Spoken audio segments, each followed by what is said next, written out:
Hello, YouTube viewers, and welcome to our new YouTube channel, How You Live and Really, the only channel and show like it on YouTube and the only one in the world. Today is Truth Tuesday.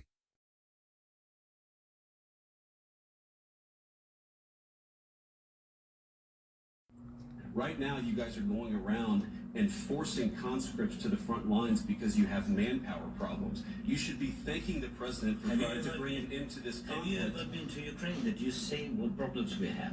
I have been to. Come once. I've actually watched and seen the stories, and I know what happens is you bring people, you bring them on a propaganda tour, Mr. President. Do you disagree that you've had problems?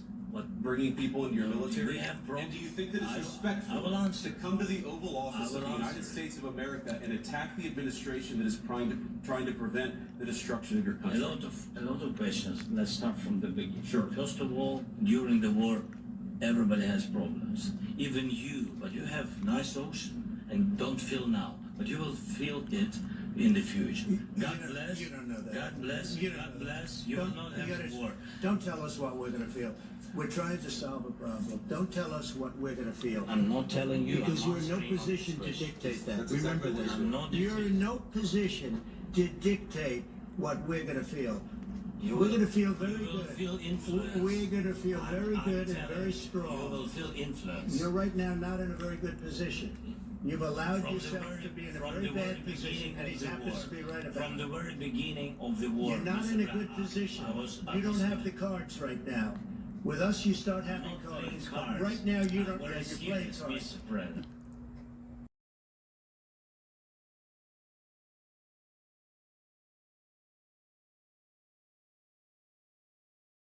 Apparently with her ex-boyfriend or current boyfriend, financial mismanagement, plain and clear. It's always got to be a black person, I guess, right? The federal government now with Doge all over its back, that they are forgetting their local governments. This is probably going on also every single day.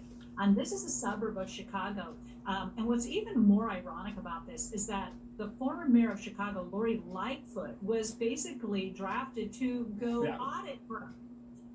You can't make this stuff up. So you can't say that this is a Republican on Democrat thing. The Democrats themselves are obviously fed up with the corruption going on right there outside of Chicago. I did actually reach out and spoke to a member of the city council and asked, really, Lori Lightfoot is who you guys want to bring in to investigate? And it was explained to me that it was somewhat of a sensitive situation, Rick, and that was the only person really everybody could agree on that could come in there and look at things. So there is that. And you know, Lori Lightfoot was respected by people before she ran Chicago into the ground. So I'll just say that on her behalf. The other thing, too, that Jesse mentioned, which I think is critically important about this story, is you didn't need Doge to know that something was wrong with Tiffany Henyard. She had like a 4 suburban motor pool and a whole security team for that little tiny town. But what I think scares Democrats about Doge the most, Rick, is if it takes off on a local level. If there are people in little small towns in corners of America, if they're getting outside help to take a close look. You think about Bell, California a few years ago, another similar situation where town officials just went completely crazy with spending there. And I think that's what Democrats are really concerned about, is Doge on a grassroots local level. Yeah, because look, the spotlight shines a lot brighter at the local level. So I can't even begin to imagine what you're going to find if you look into a lot of these, you know, bigger cities and even smaller towns with respect to spending. Because look, one thing that Doge has shown us as a country is that all of us didn't really pay attention to the way government spends money. I mean, even, you know, being in Washington for, you know, decades, I was shocked at seeing some of the different programs that Elon Musk identified that we were actually spending money on as a government. So I think the more transparency that you have, it's gonna lead to ultimately more accountability. And look, this is not, you know, Republican Democrat politics. This is about good governance. This is about trusted leaders and being able to actually lead the people that voted for them and supported them. And hopefully we see an awakening across the country that Americans care now more about how their government spends money and holds them more accountable. Yeah. All right. Speaking of mayors, we're going to see this hearing tomorrow on Capitol Hill. Eric Adams, Brandon Johnson from Chicago will be there. Johnston from Denver will be there, all about sanctuary cities. And Eric Adams, right before he goes and testify, he'll be there too. He is supporting this plan to make it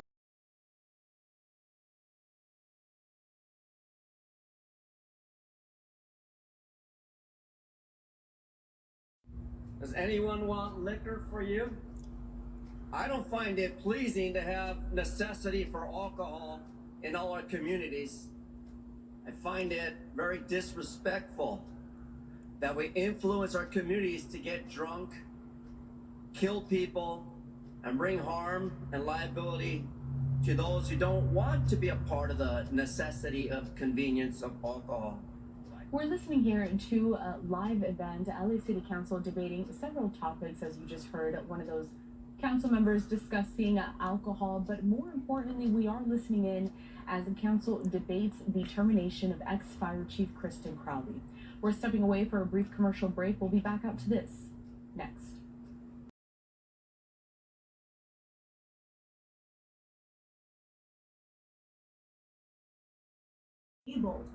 Policies that are causing massive fraud, waste, and abuse. You know, you've got NGOs, which are non-government organizations, taking in millions of dollars and then supplementing it out to illegals that are here, again, not legally. Meanwhile, you have a homeless problem that is rampant in almost all keep of the allowing a cities. bully I'm to out in take your California, food Sacramento, and you'll DC, fucking every starve. single day. But yet it's a sanctuary state. If y'all don't So stand with a righteous Elohim, a righteous God, all of the cartels, you as all many of us just already going to know, be 300 suffering Americans forever. die a day from fentanyl drug overdoses. So shame on all these mayors for enabling this problem that is festering into the cities, causing great problems. Not only that, criminal trafficking, along with rapes, murders that we all are very well aware of. Yeah, fentanyl is definitely a word we'll be hearing a lot tonight from President Trump when he speaks.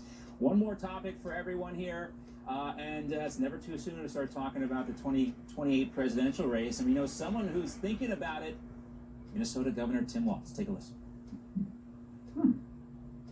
I guess what I'm asking you is, would you run for president? Well, I had a friend tell me he never turned down a job he hasn't been offered. If I think I could offer something, or if there's a piece there that would do it, I would certainly consider that.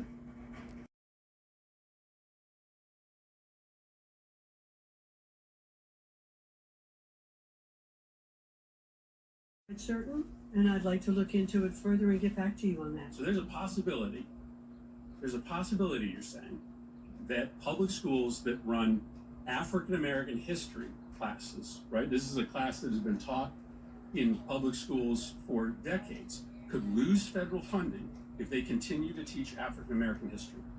No, that's not what I'm saying. I'm saying that I would like to take a look at these programs and fully understand the breadth of the executive order and get back to you on that.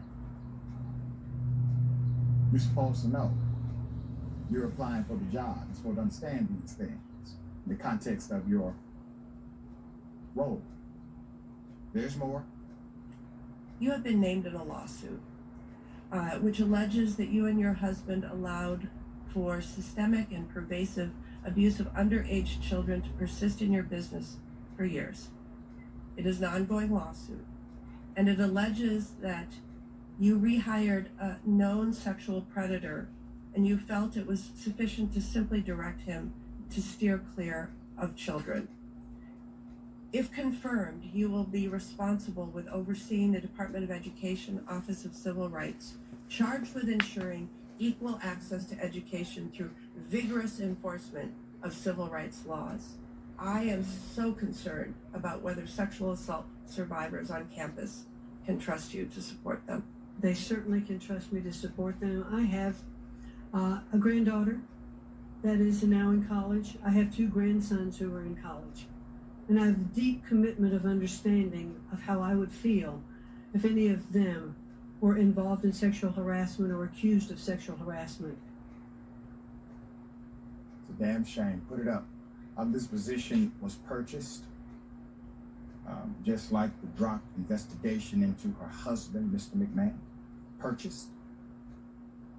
In an update, the Senate voted Monday to confirm former wrestling executive Linda McMahon as the nation's education chief, a role that places her at the top of the department that President Donald Trump has vilified and vowed to, well, dismantle. The Senate voted to confirm McMahon 51-45. McMahon will face the competing task of winding down the education department while also escalating efforts to achieve Trump's agenda. Already the Republican president has signed sweeping orders to rid American schools of diversity programs and accommodations for transgender students, while also calling for expanded school choice programs.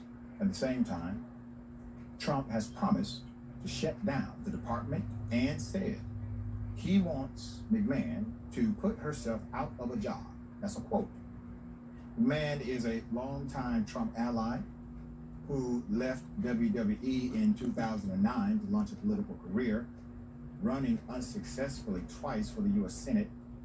She's given millions of dollars to Trump's campaigns and served as leader of the Small Business Administration during his first term, the SBA. Weeks after McMahon's confirmation hearing, the White House was considering weeks before McMahon's confirmation hearing, the White House was considering an executive order that would direct the Education Secretary to cut the agency as much as legally possible, while asking Congress to shut it down completely. Some of McMahon's allies pressed the White House to hold the order until after her confirmation to avoid potential backlash. All political, has nothing to do with people. Meanwhile, announced on his Truth Social site, all federal funding will stop for any college, school, or university that allows illegal protests. Agitators will be imprisoned or permanently sent back to the country from which they came. American students will be permanently expelled or, depending on the crime, arrested. No mask. Thank you for your attention to this matter. That sounds American to you? Does that sound like freedom to you? Does that sound like decency? Here's what's happening. All of these social ills of America, they have not been healed. They have not been healed. They have not been dealt with adequately.